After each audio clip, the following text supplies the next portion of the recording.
Welcome to Smart Chickens, a creative B2B SaaS podcast where we try to hatch and explore new innovative demand strategies to drive revenue. In our episodes, we have authentic, non-scripted conversations with B2B SaaS founders and leaders, where we cover deep dives into their professional journeys and uncover the strategies they use or follow in building and working within high-growth SaaS companies. So Sam Capra, VP of Sales at flexEngage. It's a post-purchase marketing platform based out of sunny Orlando, Florida. Welcome to the Smart Chickens podcast. It's a podcast really dedicated to B2B SaaS companies and leaders in marketing and sales, and sort of to go through the innovation that they may have in their discipline. In your case, I'm really curious to know a bit of your background, and I know you've been with some ginormous names in sales like Salesforce, right? And others. So tell us a little bit about your journey. What got you, to kind of bite the bug of software and B2B, Sam? It's a good question. I appreciate you asking, because I didn't intentionally get into sales at all. Like, that was never my intention at all. My dad was a sales guy. I think that's the running theme for every salesperson. My dad did it, and somehow, some way I landed in it. I wish I could say I knew what I wanted to be in college. I didn't. I kind of fell into sales. But what I fundamentally loved about sales, just out of the gate, was the ability to really kind of map your own future, right? I didn't want to make 50 grand a year and that's all I make until I get my promotion or my pay raise. I dictated my own future. And I happened to be pretty decent at it. I wouldn't say I was great to begin with. I don't think I'm great now by any stretch of the imagination. But it's been a fun process. And early on, it was really in the trenches. I'm talking about, Gianni, I was selling uniforms almost door to door, beating doors down. Each and every week I had a quota, making 500-600 calls a week, 30-40 meetings a week on top of it. But that's really where I cut my teeth, right? Learning the good, the bad on the fly. I don't know, probably about... That was with Cintas, right? Sorry to interrupt. Right. With Cintas, well-known brand in that space, but door-to-door sales... my hat goes off to you. I've done a little bit of that in the past, early on as well. But I think that humble beginnings prepare you for, and then you appreciate more when you have other types of roles in sales. It might be more inside sales or not door to door. But go ahead. Sorry. No. Hey, great catch. I mean, it did. You do have an appreciation for everything past that point. But I wouldn't change it for the world, right? If I didn't have that, I don't think I'd be 1/10 of where I'm at today. But it's funny, I don't know, about 10, 11 years ago, I was in the industrial side of the business, and I realized the future was in technology, but it's not an easy segment to break into now or even then. And so I actually just did my due diligence. I looked at about 15, 20 companies I really wanted to work for, happened to land at Career Builder, really enjoyed my 5 years there. And from there, it really just kind of snowballed. You know what? You're the second podcast guest that has come from Career Builder. So really? You might know Natalie Bourne. So Natalie was at their headquarters in Atlanta. I know you were in the sales capacity, enterprise sales executive during your 5 years. And Career Builder was one of those first brand names in SaaS. I personally worked at a company called Learn.com at the time Career Builder was taking off. We sold a bit of a system into Career Builders, right? And it was like a learning management platform for employees. Okay, like an LMS? Yeah, LMS. But having said that, Career Builder, I would say that, it's still, they still have a business. Obviously, there's now Indeed and there's Glassdoor and there's just so many of them, right? But they were a pioneer, I would say, right? So interesting, because I'm sure that was a nice introduction to B2B complex selling of a SaaS sort of based product early on, right? That was early on in the 2008. 2000, yeah. Great. So tell us a little bit about, jumping from there to the 8,000-pound gorilla, Salesforce. You know what? That wasn't an intentional jump by any stretch of the imagination. I actually jumped to ExactTarget from Career Builder. It was a leading ESP in the enterprise space. I was there, Gianni, maybe a month and a half before the acquisition from Salesforce. So I was literally still in training in ExactTarget. I think I was in a training course when we got the word, and then was indoctrinated into the big blue, which I did for a few years. It's funny seeing Salesforce versus obviously where I'm at now on the startup side, just the differences between those big behemoths and the startups once again, I think if you haven't been on the enterprise side, you should go there, because there's so many fundamental processes that it teaches you, a well-oiled machine. But then obviously on the startup side, there's a whole different nuance to that. So Salesforce was fantastic. It gave me an opportunity to really kind of sink my teeth into it from a big enterprise standpoint. And then from there, obviously onto the startup side of things. Right. So, it's a good point that I want you to kind of uncover and deep dive, right? So, there's only maybe, 20, 30, a handful and plus of real enterprise level SaaS companies out there. The rest would be maybe mid-size and growing, or even more so, early stage startups, right? Yeah. So what are the big, outside of the obvious, but what are the challenges and opportunities that you see when you have a startup?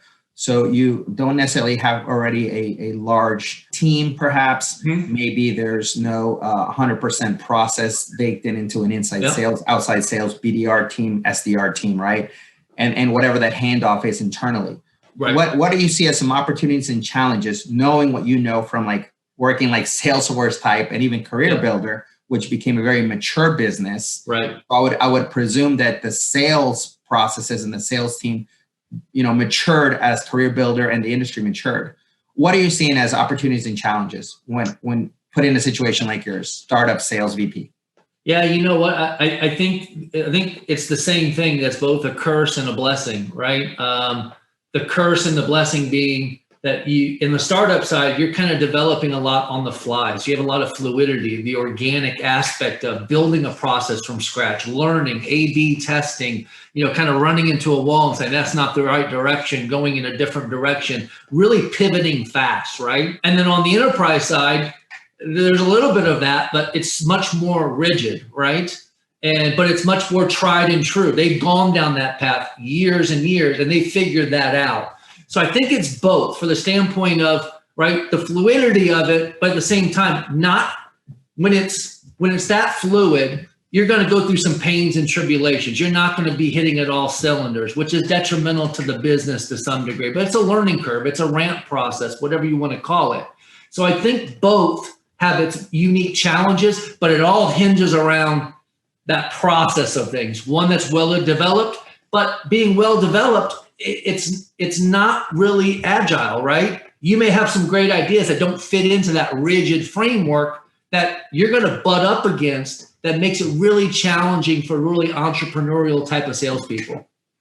Yeah, that does make sense. Obviously, the larger the org, sometimes then it's not as flat, and then you've got bureaucracy and processes and decision by committee, et cetera. So I get you 100%. I've worked in large matrix organizations like a Salesforce, so I get that. So, with flexEngage as an example, right? And even the company before that, your startup, what do you look for as a VP of sales to, I either identify the market, what marketing/sales tech stack do you prefer or you try to bring in-house, and how do you try to build your team? I'm presuming, you guys have long sales cycles too. It's B2B.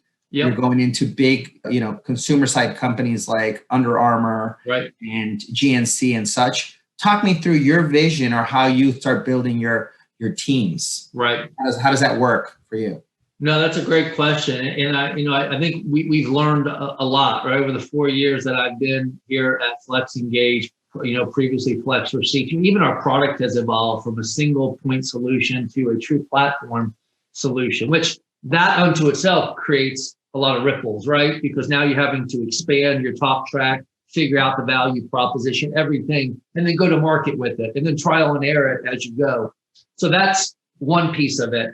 But for me, early on, I was a VP of sales. At the same time, I was an individual contributor. I was leading the charge and doing everything, right? I was building a process. I was putting inside the tech stack. I was doing it all and just trying to develop it for the day that when we did or was in position to bring on a sales team, it was a somewhat, I don't want to say well-oiled machine, but there was a foundation there to build from. So we had to get very strategic fast because you're only one person. How do you amplify yourself up to hit those ARR goals that are so essential in the startup, as you well know?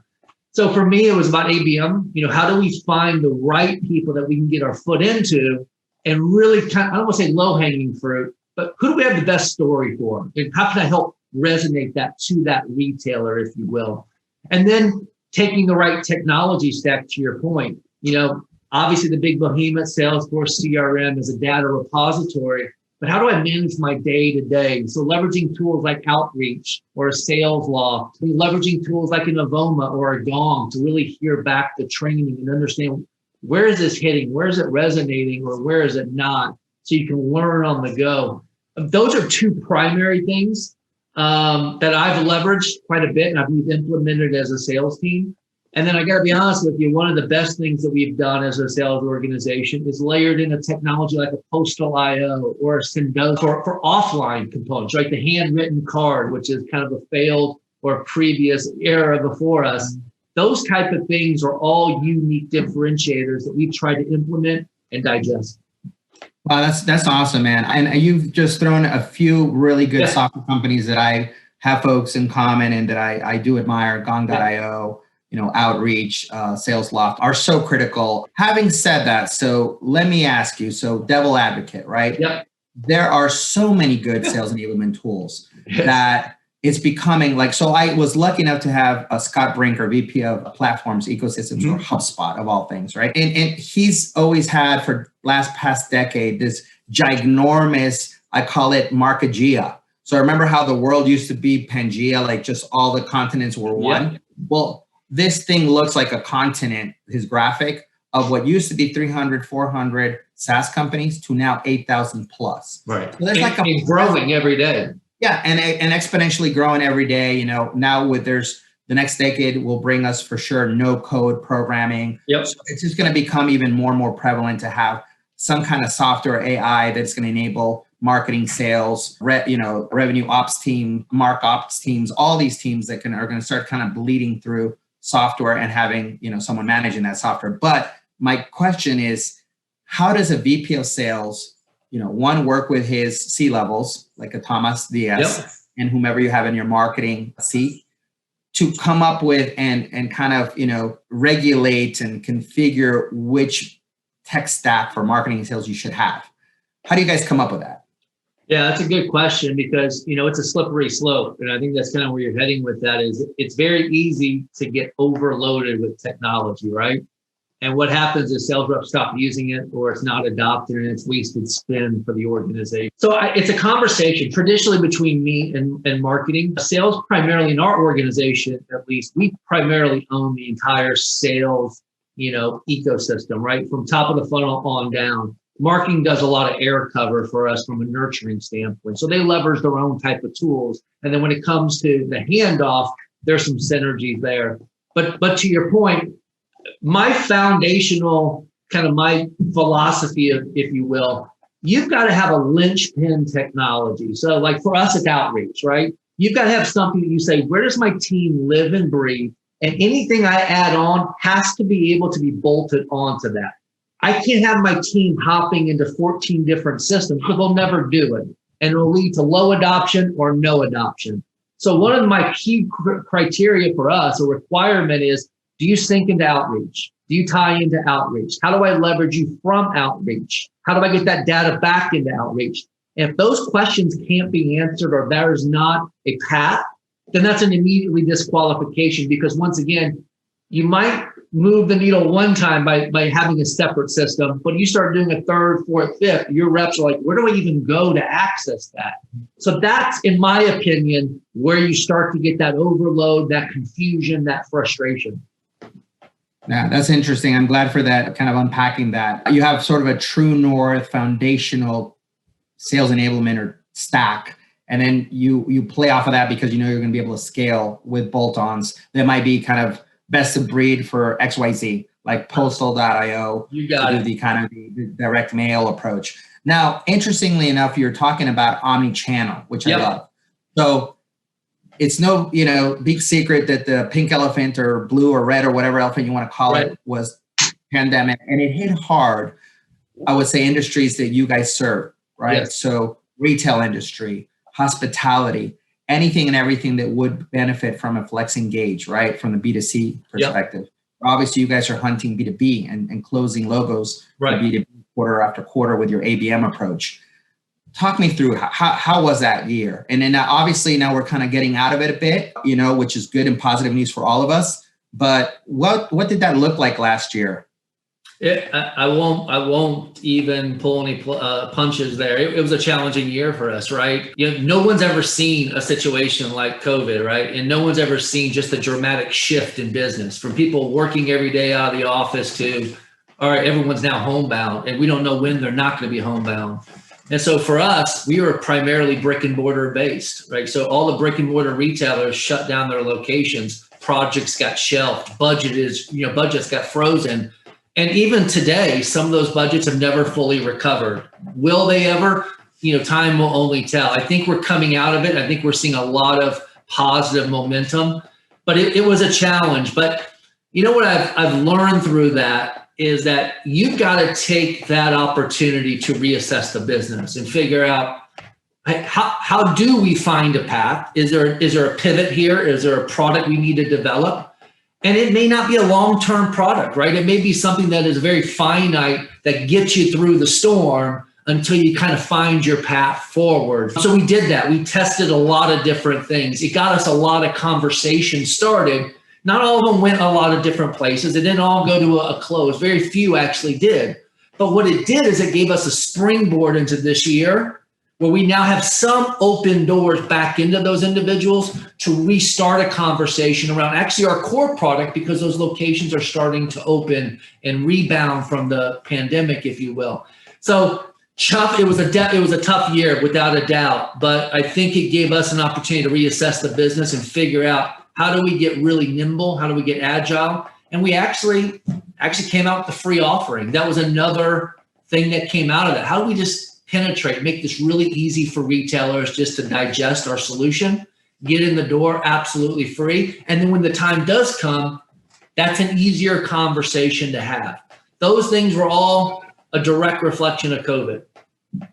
Right. Yeah. And I mean, you're not the first founder or company that you're not the first company's sales or marketing leader who's told me, look, we all went through a pivot, and that pivot was either product led, and it impacted our budgets, it impacted our ARR, it impacted our MRR, and we just knew it. So we knew that we had to discuss internally, the C-level, CFO, board, et cetera, on what the expectations would be, right? Because this was, as you said, and it still is, unprecedented 100-year pandemic that we just don't know. We are getting, I think the pendulum is swinging obviously back. So hybrid modality of folks that want to go back to the office can. Industries like retail, they didn't stop completely. They were the first, I would say they were probably outside of first responders, probably the other industry that actually kept the doors open, if you will, right? None of us would have get food from Whole Foods or Publix or Walmart or wherever, or Target, had it not been for them still staying open and using all their tools, all their data, and all their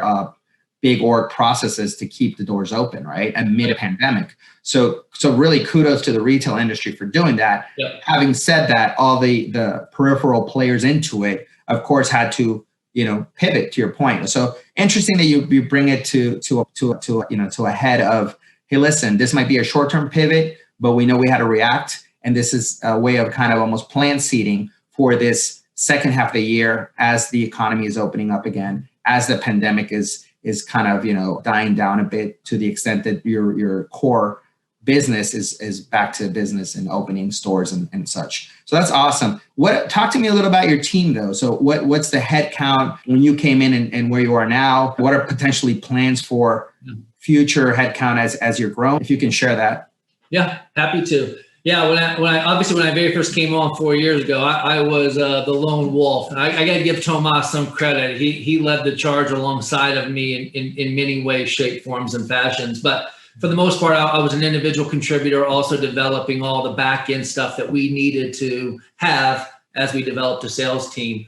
Initially before COVID, actually going into COVID, we got, some funding round, and we had big aspirations of, 5, 6, 7 headcount on the sales team in various ways, account executives, SDRs, BDRs, you name it. There was a lot of different ways it looked. since COVID, obviously we had to pump the brakes on from a headcount standpoint. So right now our team sits at 2 account executives. We are potentially looking at bringing on an SDR or a BDR in some capacity, but we're also expanding our industry segment, right? So that's our core, which is retail. That's what the 2 account executives really go after. That's really what we're known for. And now we're also expanding into grocery, which even though it's part of retail, it is a subset that's a unique business and there's a unique model to it. So we're expanding over there. That will lead to an expansion from a sales side on our part, where we'll have to add maybe another headcount, maybe 2 headcount, and bring the team up to 4 or 5. My goal is, I want to make sure that I'm not a big believer in throwing just a ton of feet at the market. That's one thing Salesforce did do a lot of, just throw a lot of feet at it. A, we don't have the financial capacity to do that. B, I don't want our reps having to starve, if you will. I know that's a horrible terminology, but I'd much rather them have a bigger market that they can chase and us be really strategic in how we approach it. So that sounds like classic ABM and kind of land and expand. Yeah. So, really be targeted at who your ideal, personas are, customer profiles. So talk me through that a little bit. I know you guys use outreach, so obviously the tool itself helps with that. But retail, as you mentioned, it's sort of fragmented when you get into niche parts of retail, right? Mm-hmm. So when you talk about big box retailers is one thing, but then within it, you've got niche grocer market and others. Talk me through a landing an Under Armour. What's sort of the process, the mentality, the way that you guys leverage the tech plus your team, I guess. Yeah. Get some clients like that. Yeah. Under Armour was one I was fortunate enough earlier on in my tenure as a contributor to land. And I would love to say that happened overnight, but that was well before my time. It just happened. The sales cycle kind of aligned. So there's a lot of uniquenesses to it. We had shoe brands, which we can leverage from a case study, use case standpoint. They actually leverage a partner of ours as their POS. So that was a great entry point, right? So the technology, the integration already existed. There was a lower risk than something that's more agnostic, if you will. So those 2 things tended in our direction. But then it really came down to the traditional ABM approach, right? Who's your ideal client profile? Who's the personas you're going after? Who does your message resonate with? And for Under Armour, it actually resonated more on the store operation side. So through our value proposition, we were able to penetrate the account and really build a champion, an influencer, if you will, to kind of lead the charge for us. And then from there, pull in the right stakeholders around to actually get that over the goal line. But I'm a true believer in ABM that even in ABM, you can get too far, too wide, too fast, right? I've talked to reps in the past, like, hey, I only got 50 accounts. Well, that's perfect. Well, if they're the right 50, who cares, right? I mean, you should reverse engineer it where that's the magic number. I know in my older days, I used to have 2,000 accounts. I never thought it was enough. Like, hey, that's not enough. But in today's age, if you're being really strategic, that's how focused you have to be. And that's what we've tried to refine and really drill down on as an organization. Hey, I love that you're talking about that, because that brings me to kind of intent data, right? Yeah. So in a weird sort of way, your software, which I'm going to let you talk about, flexEngage as well, like what it actually does for your clients, the use cases. But intent data, ABM with that sort of intent data of your ICPs, it falls, like you said, either too far and too wide, or too short and not enough, right? So in your experience, with B2B complex sales cycles, what's sort of the, is it 6 months to a year? What's the sales velocity? And are you guys looking at to have that sphere of influence you're talking about, which is decision by committee for procurement of retailers for the most part for software?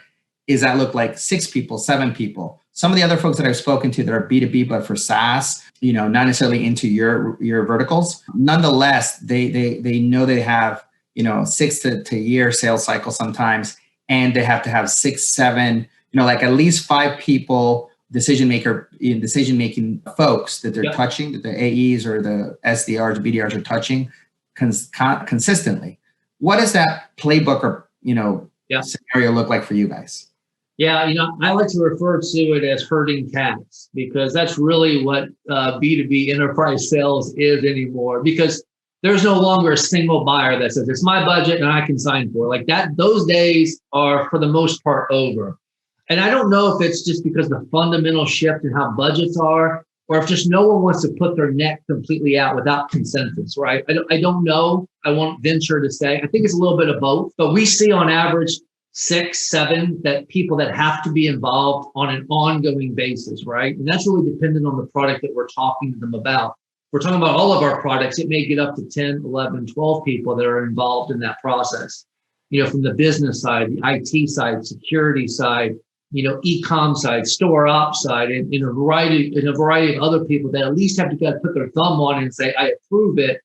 Maybe not on a day-to-day basis, but we have a big consensus sale. And that's why it's so important to build those champions and influencers within the organization, not just to help get you in front of these other stakeholders, but help you navigate that. I mean, that's a big road that you have to understand and navigate. And not to mention, Gianni, just the political landscape, like who likes who's always going to go against someone else, who's always a naysayer versus someone that's always an innovator. Like those are the nuances as a salesperson looking from the outside in. If you don't have that person, you're just not going to be able to penetrate those large enterprise organizations. So that's my take on the whole process and the deal side of things. And I'm presuming that you utilize obviously your outreach and Gong.io to really help understand better what sequences, what playbooks, what messaging is resonating more with these buying committees, with these ICPs, right? The 6, 7 folks that have to. How much of that have you noticed helps you and your team, and even to, talking to Thomas and your other C-levels, understand where the industry is going, or how maybe decision making is changing, whether it's specialty retail or grocery or restaurants or convenience stores? How much of that do you look at when you have to do your sort of data dump and analyze that? How does that work for you? What's your process? Yeah, we just underwent that actually, and just kind of basically hitting the nuclear bomb or nuclear button on all of our copy and what we're saying, because it was really redundant. It was very saturated. It's been around for the last year, maybe even 2 years. Really, nothing's really changed. So we've gone back and started to say, okay, let's reassess our ICP, or I like to call it IAP, like our ideal account profile. Like who are we really going after? And then from there, let's drill down on the personas that we need to talk to. And then let's develop some very specific copy talking points that's going to resonate with that individual persona within that individual account, right? Because even if I'm a head of CRM at a jewelry store, at a jewelry retailer, that's very different than a head of CRM for like an Under Armour or a Nike or an Adidas, just the type of buyer, the type of customer, the whole demographic things. So what's going to resonate with each of those might be extremely unique. But they should be your North Star, right? That should be, and we do this, and we start to see, well, what copy, just as a quick example, in every one of our sequences, we built out basically 4 different variations of every step. And we're running those for 1, 2, 3 months to see, okay, of this step, what's getting the best open rates? What's getting the best reply rates? What's getting the best booking rates? And then we're dropping 2 of the 4 and replacing it with another 2 to see, okay, is this still improving? Is this getting better? Is that dipping? And that's kind of how we're trying to navigate this, to say what message works where and when with our customers or our prospects. Yeah, that makes total pragmatic sense, and love the fact that you guys are leveraging the data and from that playing off of copywriting messaging and seeing what works, what doesn't work, right? So that's classic sort of go to market with your marketing and sales messaging aligned, right? So that's awesome. So what does your marketing team look like then? Your sales team, like you said, is like 4 from what you mentioned in growth plans. Yep. Yeah. So from a marketing standpoint, we're the traditional startup. We're lean, mean, and we're wrecking machines from the standpoint of, and I got to give them a lot of credit because we have 2 people on our marketing team. One that's really kind of heading up the lead gen side, really coordinating conferences, the best places to really kind of get, people raising their hand to say, hey, I want to talk to flexEngage. And then we have another individual that's really all about the content. She puts on the webinars, the blogs, does all the stuff that really kind of goes in hand in hand.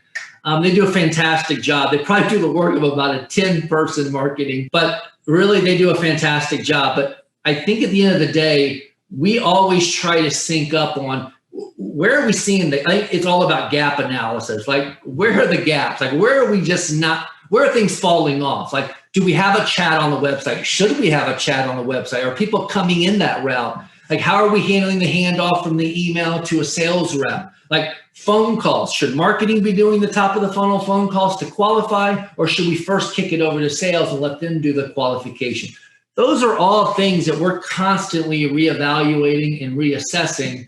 And I would love to say we have the answers, but once again, it's one of those type of things that if I did have the answer today, it's probably not going to be the answer next week or in another month. Just things changes so fast. Well, that's true. And you did mention the pivot because of the pandemic, and you guys sound to be also changing some of your product roadmap based on what you're foreseeing the industry evolving to. So we had worked with a pretty big client in service into retail, SaaS company that's into customer experience, employee experience, called Happy or Not, out of Finland. So their CEO of Americas, hired us to help with literally what you guys are sort of going through. Their inside sales team was just about to grow. They got an injection of capital, and that injection of capital allowed them to grow from 4 regional outside AEs that had very good accounts, like the Kias of the world, 49ers. It's pretty awesome that they had a really nice breadth of logos across different industries, but they needed to grow an inside sales team. So they had to hire, a similar situation as you brought in, a Sam and an inside sales person as well, director. And the challenge was, as their product was somewhat already mature and known and had pretty good logos, they had to put the infrastructure, if you will, around what a BDR team would look like. What would the tech stack look like? The handoff from marketing, now that they had to support and kind of provide either more air coverage and better sales qualified leads to an inside sales team and a BDR team, right? So I totally understand what you guys are trying to do and go through. I do believe that the industry, as this was back in 2018, we still do some work with them as well, but they got hit because of the pandemic as well. Airports were one of their verticals, and airports suffered tremendously. The hospitality industry, so casinos and such, in big name hotels chains or across the country and the globe. So, but now that it's been a year and a half, things are coming out. What are you seeing as the trends that potentially at the next big retail conference that might be in person and not virtual? Mm-hmm. What are you seeing as the things your peers are talking about? What's keeping them up at night? What's keeping them up at night because something's keeping their customers up at night, right? So how do you see that right now? How is that sort of forecasting in your head? Yeah, it's a good question. It's a fair question because, I think if you'd asked me this last year, heading into NRF, which is the big show for retail, I probably would have had a lot different answer. But this year, obviously e-commerce is a big talking point for retail because COVID really shined the light on, if you don't have an e-commerce presence, you really struggled over the past year because you couldn't get your product to the right customer because they couldn't order it online. I think it also highlighted, manufacturing and inventory because people couldn't get their product in from overseas. So there was limited, quantities of items, which obviously does not lend to a good customer experience. If every time I come to your site, I can never get what I want.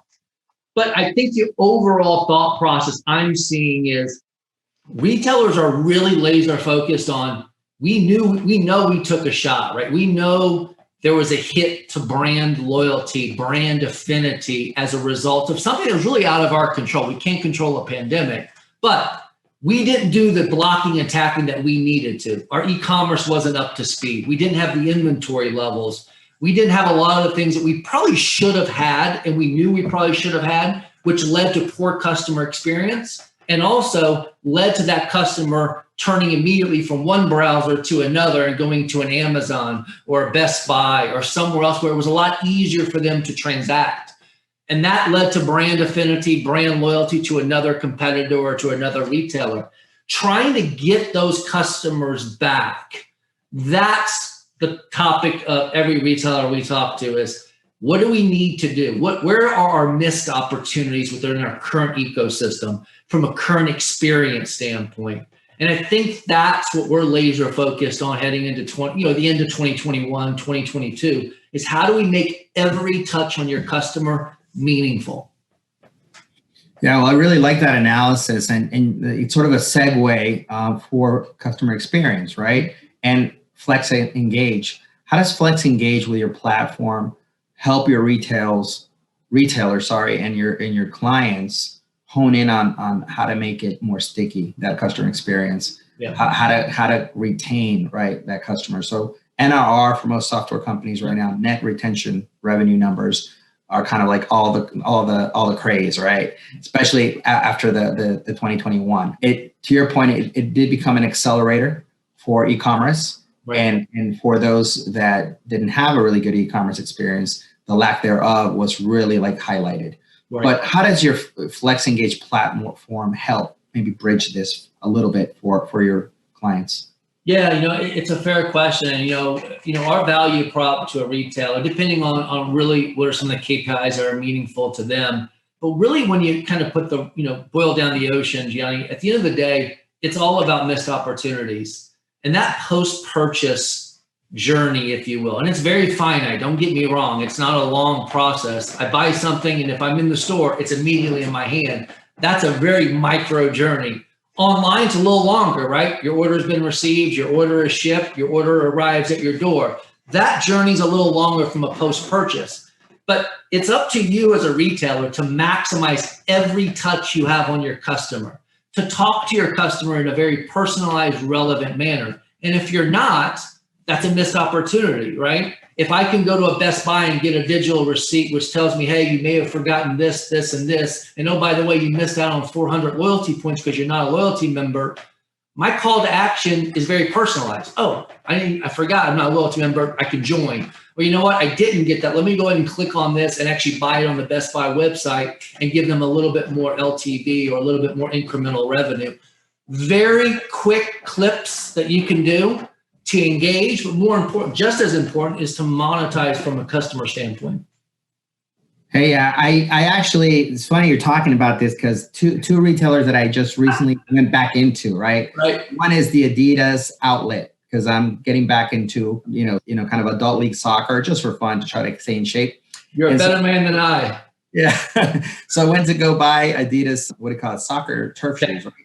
I go to the Adidas outlet store, awesome store. And it just happened to be that like 2 weeks ago was, I guess, their like get 40% off week. Had no idea, but it was awesome. So I go in there, of course, point of sale. They ask me for my email so I can become a member. I do the member. I get some, swag because of it, which feels great. Yeah. Then I get text message because they asked for my number. A text message saying, hey, don't forget next week we have another promotion, right? So to your point, on my receipt, on my phone, and on my email, because I opted in, of course. Now, There are other folks that would just say, no, I just got my shoes. I want to get out of here. My micro journey as a customer ended there. I paid you my credit card. I gave you my credit card. I paid money. Thank you. But no, thank you. Right. But me, because I'm a marketing sort of sales nerd, I wanted to see what the experience was from Adidas. I don't know if you guys have Adidas as a client, but that experience to me felt very, normal. And actually, I benefited from it. Right. Yeah. So same thing, Barnes and Nobles. I hadn't been in a Barnes and Nobles forever. Because typically I go to Amazon, like probably most folks, and do an Audible book, or I order it and then I, get it, and then I actually have some that I actually try to read. Hard to do when you have a 4 and a 7-year-old, but yeah. So you probably have kids, but so my point being that I think that consumers these days, and have been for some time, right, both in B2B and B2C, they know what they want. They even know how to get it. So they're like at that 90% is on, self-service for looking through reviews or checking out G2 Crowd if it's software, and or going to a conference and or just knowing what they know from peers, right? Birds of a feather stick together. At NRF, they all talk. They all sometimes have 5-year stints here, and now they're 5 years at this big retailer.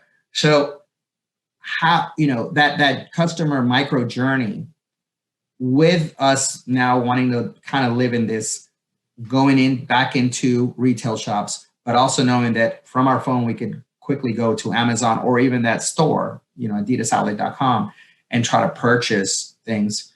How are you guys building your sort of your roadmap and your extension of your product-led marketing / sales into helping sort of those micro experiences or even longer experiences be a good catch-all so that you don't lose potential sales, right? Which at the end of the day, for most of these clients in retail, to your point, it's about that. It's about, how much is each potential interaction going to bring me? Right. And or how much missed revenue opportunities do I have if I don't have these sort of micro interactions at different parts of the buying, the buying process, I guess. Yep. It's a loaded question, but I think you get what I'm trying to but it's a fair question, and it's a true question. I mean, I think it's something that needs to be asked, and I think it's something that, I actually think about quite a bit. And to your point, how you kind of brought that down to your experience at an Adidas versus a Barnes & Noble. I'm always shocked when I walk into a retailer and I think, and this is the retail, they're cool, they're innovative, and then I get the receipt or I get something, I'm like, man, that was not what I expected. I expected actually a little bit more, or actually they exceeded my expectations in some cases. But the fact of the matter is, in today's day and age, everyone expects to be marketed to, right? You're going to get hit with emails and with banner ads and retargeting and all this other stuff. And I think the study I saw is 87% of people are willing to give you an email or even a phone number as long as it's personalized and relevant offers that they will receive, right? Don't give me, hey, shop Victoria's Secret, and yet I'm a 64-year-old man. That's not relevant to me, right? Maybe it is, but you know where I'm going with that. Yeah. So don't forget that this is June 1st. Yesterday was the beginning of LGBT. Okay. Point well taken. So that can very well be relevant. You know where I was headed. I am totally kidding with that, but yes. Fair enough. No, that's fair. But to your point, what I'm always focused on is that 360-degree view of your customer, right? If I know who you are in store, which most retailers don't, the transparency to the in-store is very limited, unless you're a loyalty customer, if you have a loyalty program. So it's very limited. So if I can connect that dot, I can tie Gianni to transaction 1234 by his email. That's amazing data for them to be able to really get granular on how to communicate to you, not just post-purchase, but moving forward, right? But now where the rubber truly meets the road is if I can now take that online and offline, because I know all your post-purchase by using a single platform like a flexEngage, that now educates everything around what I talk to Gianni about, but also what I don't talk to you about. There's nothing more frustrating to me than when I get some type of communication on buying X, Y, and Z, and 4 of the 6 things are stuff I've either already bought from that retailer, so that tells me they don't know who I am and they're not leveraging the information, or it's just irrelevant. It goes to unsubscribe, delete, and I never give it any thought. So I think that's where we're trying to play a role, Johnny, is connecting the dots from a post-purchase standpoint across all your channels, so you definitively know Sam Capra, SJ Capra at Gmail or whatever, that's him, and this is what he's bought across your brand. Let that dictate what the communication should be from that point on. Yeah, and I'm all for personalized, sort of marketing, because I think that plays into providing a real, authentic, and at least, kind of honoring the customer experience, because you're not sending them something left field, to your point. So yeah, now there are some levers that are being played off right now with, for example, Apple announcing not too long ago on the opt-out, making it easier to opt out, cookies maybe being gone, right? So there's certain tools that could have been utilized by software companies and marketers alike that are becoming, we're getting some walls. Yeah. So I agree with you that the best way we could leverage any type of technology like a flexEngage or others to really personalize, because we're getting the right data, if we're able to get the data, right? As long as there's not going to be even more maybe legislation that will prevent from knowing, buying behavior and such, right? Online and offline kind of stuff. So, but I agree with you. Make the experience, and if you use technology to leverage that experience to be more personalized, as well as just kind of more timely. Yep. So when I went there and they gave me the free one, this is what they gave me as a kind of like a freebie, right? Oh, mass. So obviously it's sports, it's pretty well done. And if I have to wear this, if I wanted to wear this, I'm showing their brand everywhere when I'm playing soccer or where I'm out in the gym or what have you, right? So kind of very well thought out how they did it through the email, through the receipt, probably the receipt as well, and just getting into the reward program. But not every, to your point, not everyone's a big 8,000-pound gorilla like Adidas, so they may not have all their ducks in a row. Right. But today it's really no excuse, because with technology like yours, probably, you can level the playing fields. You don't have to be an Adidas or a Nike to provide quality, personalized experiences in store and post shopping, right? Out of the retail store. So interesting. So I know that we're getting to the top of the hour, and I could definitely talk with you for hours, Sam. I know, both of us are kind of nerd out in marketing and sales, but I have this quick kind of, rapid fire section that I like to put my guests through. So no worries. There won't be anything that will be too difficult for you to answer. All right. Well, I'll give you the best I got. It may be the greatest, but I'll give you what I got. It'll be more than enough, I'm sure, Sam. So if I grew up in the 40s, I'm my fourth floor, so I'm in my 40s. So I grew up watching Back to the Future, right? Yeah. The franchise, right? So if you could jump back in the DeLorean with Marty and Doc to speak to a younger Sam, what would you say to him about, either your career, your journey, your business, your life, career path? You know what? I've had this similar question, and this may be off base. There's really nothing fundamental that I would change, because I'm a true believer that everything that I went through, everything I experienced, everything I did led me to where I'm at today. And I'm truly content with where I'm at.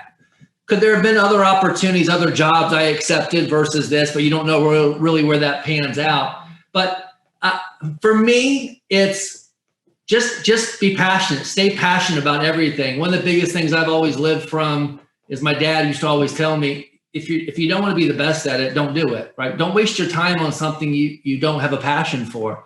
And I've lived by that. So I would continue to reiterate that to my younger self. Hey, this is gonna pay dividends for you. Continue to be passionate. Yeah, no, that's awesome. That's a great sentiment and good advice for those that are going to be listening that want a career in sales or just to have a fulfilled life, right? Yep. That's awesome. So now I truly believe that leaders are readers or vice versa. So what are some books, right, that whether it's Audible or you read them, business or non-business, that, have inspired you in some shape, way, or form? Yeah, I'm always trying to be better at reading books. I do read quite a bit. I try to do 10 pages every night. That's my goal.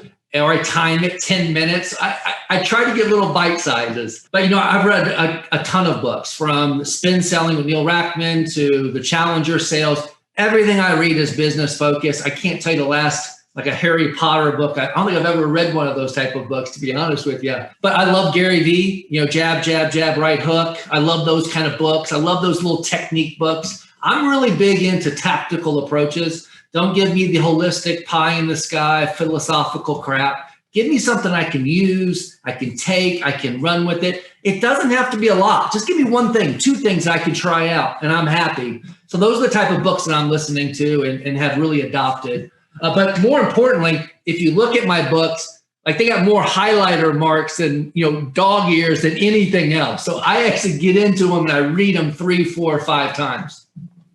Yeah, no, that's awesome. And yeah, that's great that you actually would rather skim through, get the best, the tactical, so that you can actually apply it, right? Shape it to whatever your needs are and apply it. So that's awesome. I love that. I follow a similar protocol. So that's awesome. Now we've had a tremendous 2020 going into 2021 and the second half of the year. You're probably, just running a whole sales / marketing / working with Thomas Diaz on how to conquer the retail world. What are some things that you do during the week to unwind? Is it an app? Is it a sport? What do you use to kind of recharge and reboot? Yeah, it's a good question, and I'm not great about it. And I think that is maybe going back to your original. That might be something I need to learn how to unplug a little bit better. But I'm not a great habit. I'm going to go on the record and say it, but I do smoke a cigar once a night, and that's my time to veg out. And I play some stupid video game, some ultimate golf, I think. And I know everyone knows not to bother dad for an hour. He's out there, leave him alone. So I kind of set the bar pretty high. I love to do that. But even during the day, I have this app that basically is a Google Chrome extension that basically pulls up the ocean, has the sound effects, and it counts down from 30. And it just allows you just to refocus and re-energize. And that's hard for me because I don't have the ability just to sit still, but I do it. And it does it every 3 hours, if I'm not mistaken. It'll just pop up. I'm like, ugh. But then I actually enjoy it, and then I come back reinvigorated. So cigar, and then this application that I leverage. Hey man, I love it. I was a cigar man myself. Cohibas and great stuff. Juliet's when I lived in Southern California for 4 years, plus here in South Florida. You're not too far from cigar capital of the world in Tampa, right? That's right. So that's awesome, Sam. And you kind of preluded a little bit to my next question, which is, and so what is your situation? Married, children, and how old are you?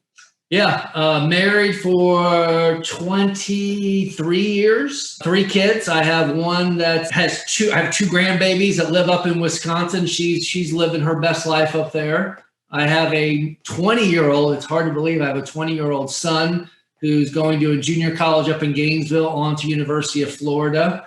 And then I have a 14-year-old who's heading into high school next year and going to be a freshman.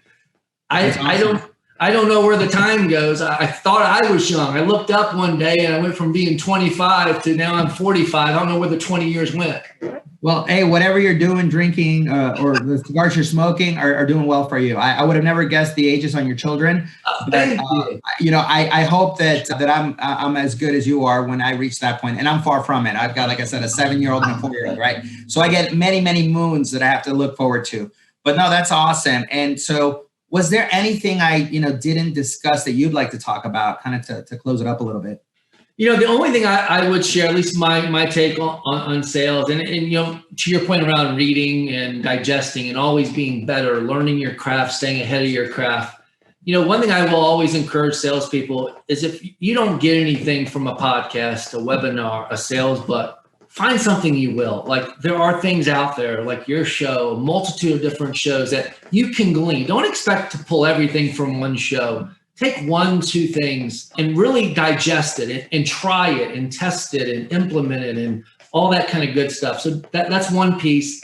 And the second thing I would share with the audience is, there are no universal truths in sales, right? It's just not. The only universal truth in sales is there's no universal truth in sales, right? Things just change so quickly. So be willing to be flexible, to be agile, and really adapt accordingly to the landscape that you're faced with. That's all I got. Yeah, well, hey, that's a lot of really great advice. And you're right about the universal truths. They don't exist, but love it. Love it. So how can folks connect with you, Sam, to learn more about you, Sales Samurai as well, your podcast, and flexEngage? What's the best way for them to contact you? So you can always hit me up on LinkedIn. Obviously, from flexEngage, you can go to our website, flexengage.com. We encourage you to check us out. Fantastic organization, doing some great things in the retail space. From a podcast standpoint, we're in pre-launch for Sales Samurai. I have some great interviews lined up. We're really excited about it. You can check us out at salessamurai.io and just connect with me on LinkedIn. I'm an open connector. Is that what they call it? I love to meet people and talk to people and interact with them. So whether you love sales, don't love sales, want to talk about flexEngage, don't want to talk about flexEngage, let's connect on LinkedIn and start a connection. Well, that's great. Well, again, thanks so much for your time, Sam, on Smart Chickens, podcast dedicated to innovation and growth through demand gen and sales strategies. Thanks again. My pleasure. Thanks for having me. Make sure to follow and subscribe to Smart Chickens Podcast at digitechie.com/smart-chickens and all podcast channels. If you get value from our podcast content, make sure to leave a review, share, and connect with our host, Gianni Quintana, on LinkedIn.